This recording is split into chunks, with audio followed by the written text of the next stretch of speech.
Viewers எல்லாருக்கும் வணக்கம். இன்னைக்கு மாமியார் சமையல் கிச்சனில் நம்ம இன்னைக்கு ஒரு புது விதமான சட்னி தாங்க பார்க்க போகிறோம். டெய்லி தேங்காய் சட்னி, கார சட்னி, தக்காளி சட்னி, வெங்காய சட்னி சாப்பிட்டு போர் அடிச்சவங்களுக்கு இது ஒரு சூப்பரான டிஷ்ஷாக இருக்குங்க. இது பேர் வந்து முள்ளங்கி சட்னி. தேவையான இன்க்ரீடியன்ஸ் பார்த்துடலாம்.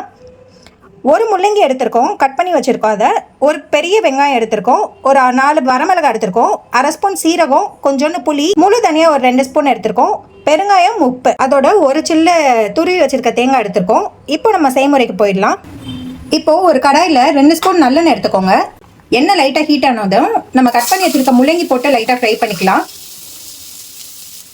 இப்போ இந்த முள்ளங்கியை நம்ம லைட்டாக கலர் சேஞ்ச் ஆகுற வரைக்கும் நல்லா வதக்கிக்கலாம். இப்போ பார்த்தீங்கன்னா முள்ளங்கி லைட்டாக சுருங்கிட்டு வருது. இந்த ஸ்டேஜில் நம்ம கட் பண்ணி வச்சுருக்க ஒரு பெரிய வெங்காயம் ஆட் பண்ணிக்கலாம். இப்போ ரெண்டையும் நல்லா மிக்ஸ் பண்ணிக்கலாம். இப்போ வெங்காயம் நல்லா வதக்கியாச்சு. இந்த டைமில் நம்ம தேவையான அளவு உப்பும் பெருங்காயமும் ஆட் பண்ணிக்கலாம். எல்லாம் போட்டு நம்ம நல்லா மிக்ஸ் பண்ணிக்கலாம். இப்போ இந்த ஸ்டேஜில் நம்ம துருவி வச்சிருக்க தேங்காய் ஆட் பண்ணிக்கலாம். நீங்கள் சில்லாவும் ஆட் பண்ணிக்கலாம். கடைசி நம்ம அரைக்க தான் போகிறோம்.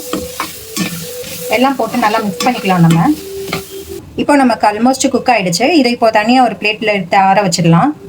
இப்போ இன்னொரு பேனில் நம்ம எடுத்து வச்சிருக்க அதர் இன்க்ரீடியன்ஸ் எல்லாம் வறுத்துடலாம். இதுக்கு 1 ஸ்பூன் எண்ணெய் எடுத்துக்கிறோம்.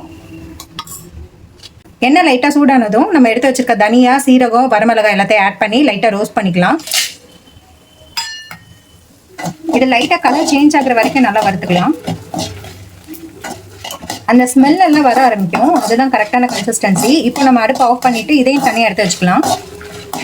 இப்போது நல்லா ஆறிடுச்சு. இதை ஒரு மிக்சர் ஜாருக்கு மாற்றிட்டு இதை லைட்டாக ஒரு பல்ஸ் மோடில் நம்ம அரைச்சிக்கலாம். அளவுக்கு அரைச்சிக்கோங்க. இப்போ இதோட வதக்கி வச்சுருக்க முள்ளங்கி, வெங்காயம் மிக்ஸையுமே ஆட் பண்ணிக்கலாம். இதோட தேவையான அளவு புளி ஆட் பண்ணிக்கலாம். இப்போ எல்லாம் சேர்த்து நம்ம அரைச்சிக்கலாம். இப்போ நமக்கு முள்ளங்கி சட்னி ரெடி ஆகிட்டு வருது. நீங்கள் தண்ணி எதுவுமே ஆட் பண்ணாமல் இந்த மாதிரி லைட்டாக குறப்பாக அரைச்சிக்கோங்க. ஏன்னா முள்ளங்கியே நமக்கு வாட்டர் கண்டென்ட் நிறையா இருக்கும். இதுக்கு இப்போ நம்ம தாளிச்சிடலாம். இப்போ தாளிக்கிறதுக்கு ஒரு பேன் லைட்டாக ஹீட் ஆனதும் 1 ஸ்பூன் ஆயில் ஊற்றிக்கோங்க. கடுகு உளுந்து 1 ஸ்பூன் ஆட் பண்ணிக்கோங்க. கடுகு வெடிச்சதுக்கப்புறமா வரமிளகாய் ஆட் பண்ணிக்கலாம். கடுகு பொரிய ஸ்டார்ட் ஆகிடுச்சு. இந்த டைமில் வரமிளகாவும் கருவேப்பிலையும் ஆட் பண்ணிக்கலாம். இப்போ தாளிச்சாச்சு. இப்போ நமக்கு சூப்பரான டேஸ்டியான முள்ளங்கி சட்னி ரெடி ஆயிடுச்சுங்க. இது ரொம்ப ஹெல்த்தியான சட்னி. முள்ளங்கியில் ட்ரை பண்ணாதவங்க எல்லாருமே கண்டிப்பாக இதை ட்ரை பண்ணி பாருங்கள். இந்த வீடியோ பிடிச்சிருந்ததுன்னா லைக் பண்ணுங்கள், ஷேர் பண்ணுங்கள். எங்கள் சேனலை மறக்காமல் சப்ஸ்கிரைப் பண்ணி வச்சுக்கோங்க ஃபார் மோர் வீடியோஸ். தேங்க்யூ.